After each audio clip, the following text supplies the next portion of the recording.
Near mint condition, the home of collected editions. That cover's so awesome. This is Mr. Chris Claremont, a legend. Melanie goes, Tired.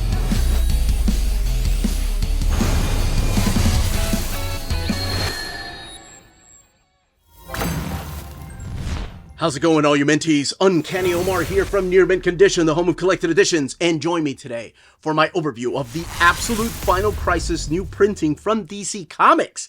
So let's go ahead and get started.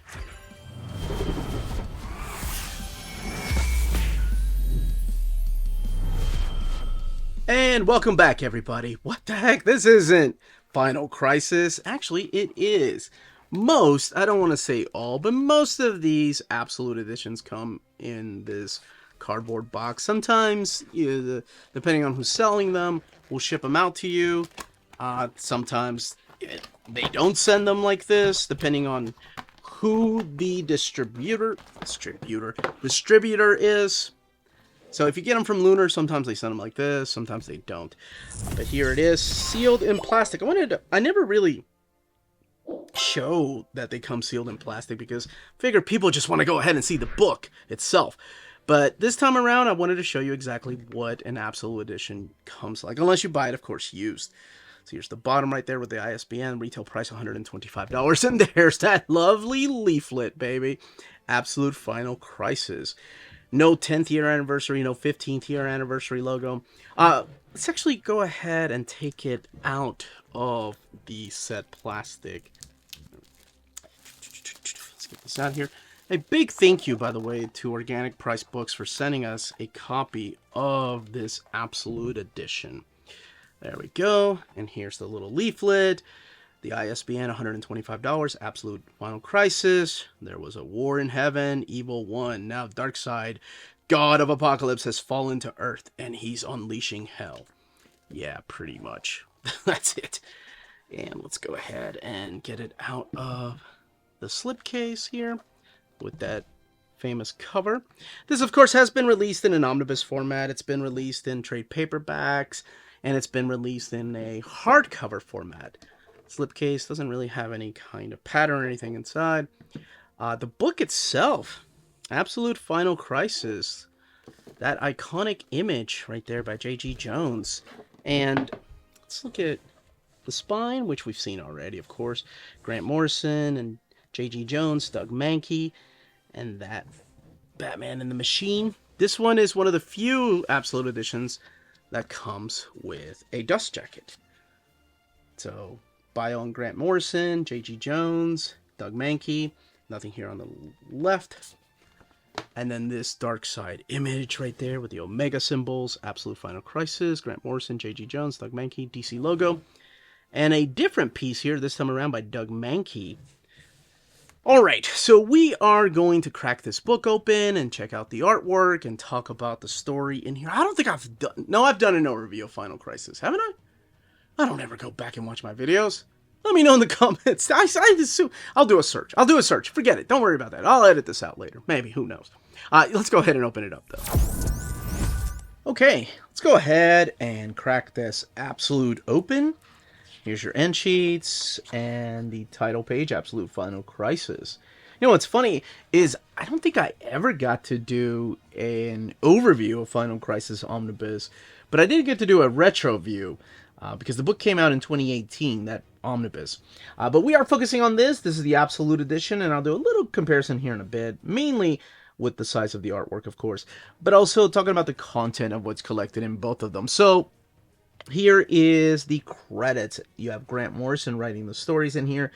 J.G. Jones, Doug Mahnke, Carlos Pacheco taking the top billing, Alex Sinclair for colors right there, and Tony Avina, Ray Zone for the 3D effects, which we'll talk a little bit here in a second, and Rob Clark doing the lettering, and J.G. Jones doing the cover art.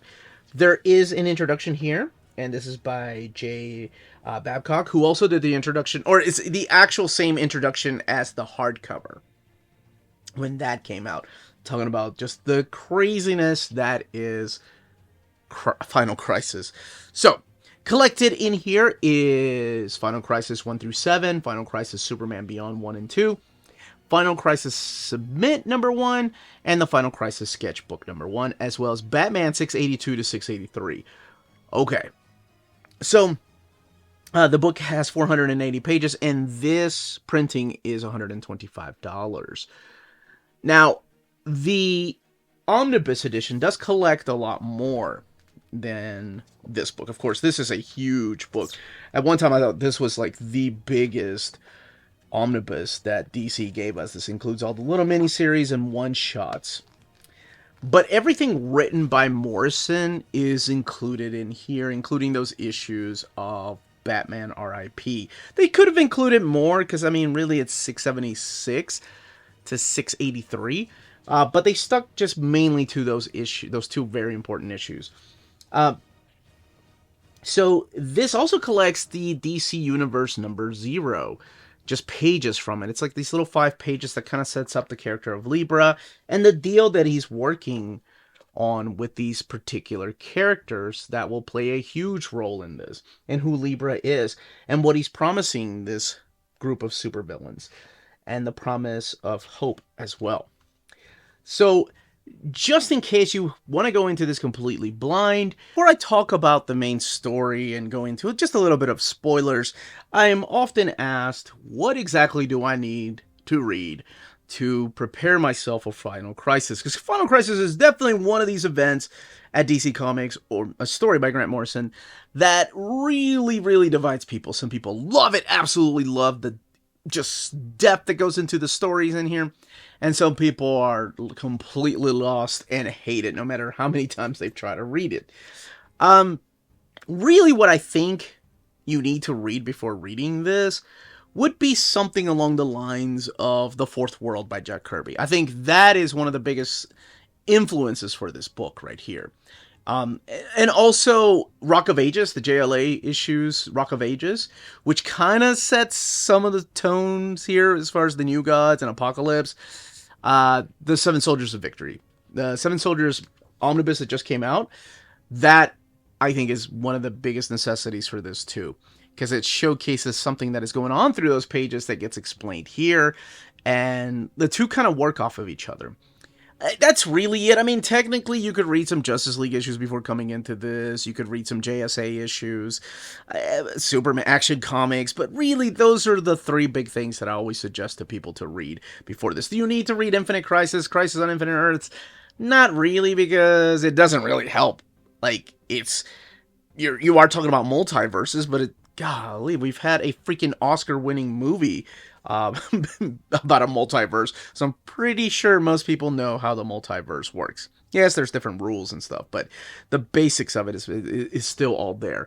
So now I'm going to talk a little bit more about this story found in here. What makes this story so interesting. Without going deep into spoilers, I'm going to give you the premise of this, because it can be a little bit of a headache. I've read it, I think, 6 times, and I didn't appreciate it until my 6th time. So we start off in the past.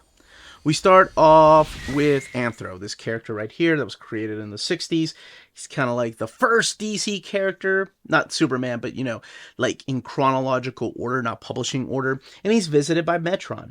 Now, that will come to play later on because Metron has a gift for him. He's giving him knowledge. And then we fast forward through some time that has passed, and Anthro seems to know something that will become helpful later on. Then we fast forward a little bit where we meet this particular detective. This is why I meant about reading the Jack Kirby Fourth World stuff. This is Dan Turpin. And Dan Turpin is looking for lost kids. And while he's looking for lost kids, he ends up running into a dying Orion. And he doesn't know exactly who he is. There's a little bit of backstory to this, it's a little convoluted, because when DC approached Grant Morrison about doing this, Grant Morrison had ideas all the way back from writing JLA and then eventually Absolute or All-Star Superman. But some of those ideas leaked into this book, and then some of it will leak into the Multiversity book. But he wanted the New Gods to be off the table. That's another book series I didn't tell people to read, Countdown. You don't need to read Countdown. It's it really adds nothing to this story. I don't think even Morrison knew what was going on in Countdown, nor Death of the New Gods. Just because DC were doing things outside of Morrison's knowledge. Morrison was like, hey, stop using the New Gods, please. I want to use the New Gods in my new book, in this big Final Crisis that we're going to have. Yeah, that didn't work out too well. So, there is a dead body of a new god, and that is Orion. He ends up dying, and Dan Turpin calls in some favors. So in comes the Green Lantern, John Stewart, because Hal Jordan is not here right now. He is preoccupied. The new question comes in and tells him that we are basically screwed because the gods are falling. And if the gods are falling, they need a place to fall, and that will be Earth. So what I was saying at the beginning is that Grant Morrison wanted DC not to use the New Gods for a while because he wanted to give us this idea that only a select few people, like a handful of people, knew of the existence of the New Gods outside of Darkseid, right? Darkseid and Apocalypse, that was kind of on the table no matter what. But as far as like the High Father, Granny Goodness, and all those New Gods, he only wanted a handful of people to know of their existence. So what the Green Lanterns find out is that Orion was shot. He was killed by this particular radion bullet. It's this substance that's only toxin to the New Gods. So what is happening? What was Libra doing at the beginning? So Libra is promising the villains, this secret society of supervillains that he's gathered, their desires, their wishes. In turn, they are to worship and bend the knee. I'm sorry, I've been watching a lot of House of the Dragon. To Darkseid. Now, during this time, the New Gods, like Darkseid, and all of them have fallen, and Orion is one of the first ones. And what the question says about if they're falling, then they have to land somewhere. And then I'll explain a little bit more about what that means. So, of course, Lex Luthor is like, no way, I'm not going to worship you or Darkseid. This is ridiculous. What kind of power are you giving us? So what he ends up doing is he gives the Human Flame his most desired thing, and that is the death of the Martian Manhunter. So he stabs the Martian Manhunter and burns him. And this creates a big shift in the way that the villains are seeing Libra and the power of Darkseid. So a lot of them side with him. Now the Justice Society finds out about the death of Orion, so they send Batman, and the Alpha Lanterns are saying that it's actually Hal Jordan that is guilty of killing Orion. They claim that it is him that is guilty of killing Orion. Then we have Command D here, not to be confused with the kid we saw earlier, Anthro. So what's happening is that we're getting a rebirth of the New Gods. In Apocalypse, we had the demise of Darkseid and Granny Goodness, and of course Orion, the High Father, but each and every one of them decide they're all going to be reborn as human beings, including Darkseid. So that's what I said, like Seven Soldiers plays a little bit in this. Yeah, absolutely it does. Dan Turpin gets a note that perhaps some of the questions that he's looking, or some of the answers he's looking for, can be found in this club Darkseid. Man, they were laying it on thick. We have a funeral for the Martian Manhunter.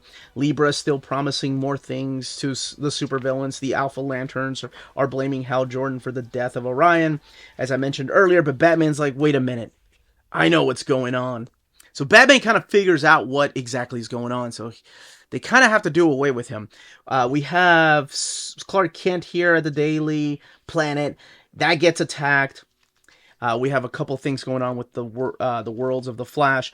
When the Daily Planet gets attacked, Lois Lane gets just harmed awfully. Like, she is... It's a weird, like, attack, because it seems like when he's visiting her at the hospital, it's like she has a virus.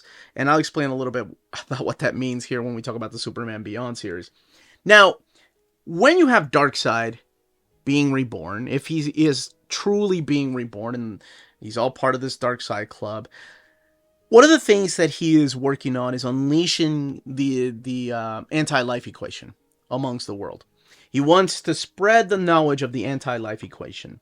And the anti-life equation is, of course, it works like a virus. It lets people know, hey, there is no happiness. There's only one true thing you should be worshipping, and that is Darkseid. And that's due to the whole life equation. And that's something that's just been a part of Darkseid for a long time, looking for the anti-life equation. All right, remember when I said that Lois Lane was harmed? Now we have the Superman Beyond issues right here. And nicely put in between the other issues. So we have Superman Beyond 1 and 2. Some of it is in 3D, and that's right. All the way in the back is a pair of 3D glasses that you can put. I don't think this is going to work through camera, but anyway. That is not the way it's collected in the omnibus, nor in the oversized hardcover. The issues are actually collected without the 3D glasses. So they look like this. You don't need to put the 3D glasses on, whereas the Absolute Edition has the 3D effect. So, hey, I'm doing a comparison way earlier than I thought I was going to. But that is something that was added for this. It was in the single issues as well. So what this particular story is yes, Clark is on the bedside of Lois Lane, and he is approached by this lady right here. This is Zio Vaya, who promises Clark that she will save Lois Lane if they form a pact, if Superman helps her. Now, what her mission is, I don't want people to know, but it might have something to do with the monitors. So that is something that we saw a little bit earlier as I'm flipping through these pages. There's just so much going on. We're introduced to this character known as Nix Auton, who was a member of the monitors, but he kind of works outside of the monitors. And the monitors, of course, are the biggest part of the Crisis on Infinite Earths and Infinite Crisis, because we have a monitor, we have an anti-monitor.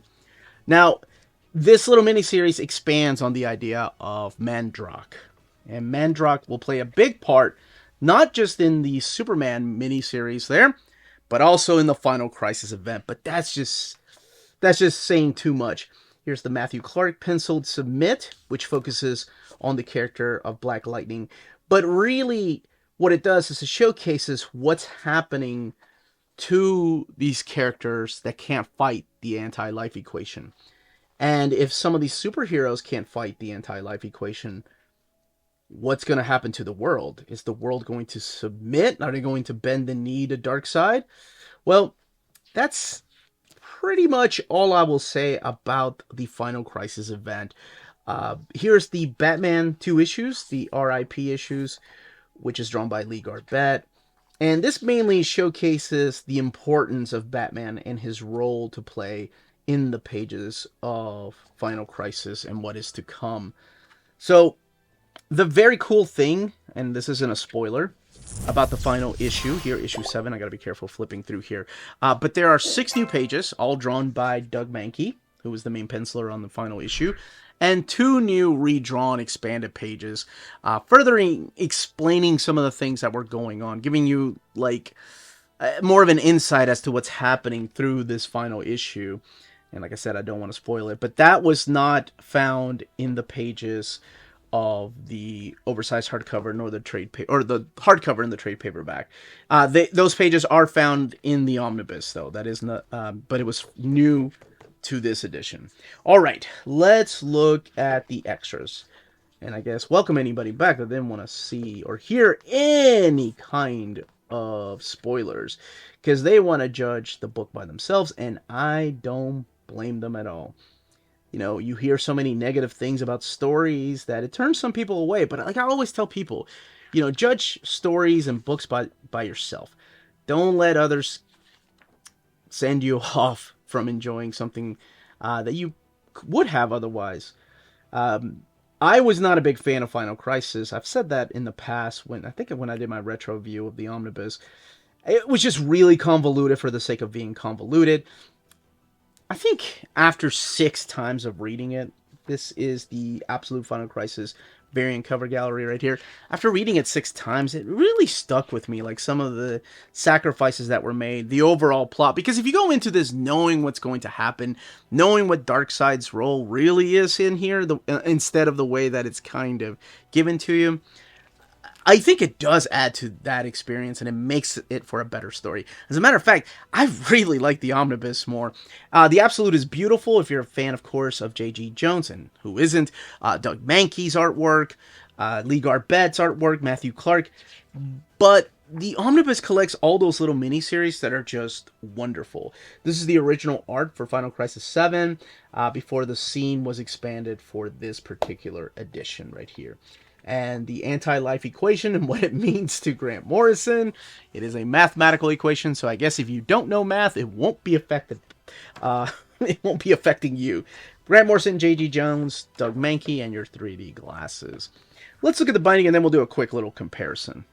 480 pages. It is sewn binding. And it lays over nice. We saw that double-page spread compared to the omnibus, and it does come with a ribbon. Love it. But let's do another quick comparison here. Again, the omnibus is huge. As a matter of fact, all of this happens before the first issue. So it kind of sets up the things that are going on in Flash and things like that. Is it 100% necessary? No, not really. Let's look at the double-page spread, because we see the way that this lays over compared to the omnibus. And the omnibus is known for its tight binding, at least this version. This is the 10th anniversary edition. I think there was another printing of that, if I'm not mistaken. But it does have tight binding, so you do get a little bit of gutter loss compared to the minimal gutter loss here. The paper stock that they're using is, of course, different. You have thick, glossy paper stock over here on the Absolute, and then glossy paper stock, but not quite as heavy as the Absolute edition. Colors look just a little bit darker in the Absolute edition. And the Absolute edition came first. So they did this, and then they did. That's why it was a big deal for those redrawn pages to be included in the omnibus. But that's it. That's it. I mean, I could do a deeper dive as to exactly what's going on. That would be fun. That would make another good old reader, new reader.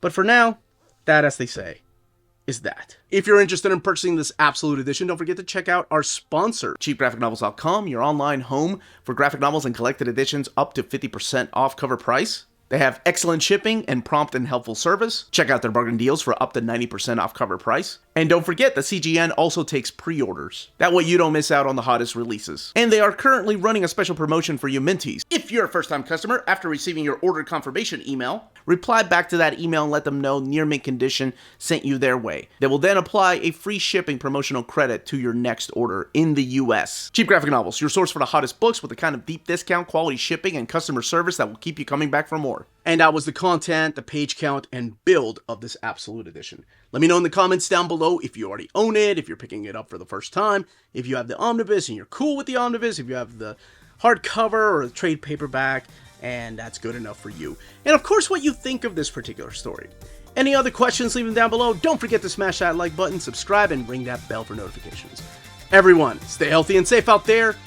Much love.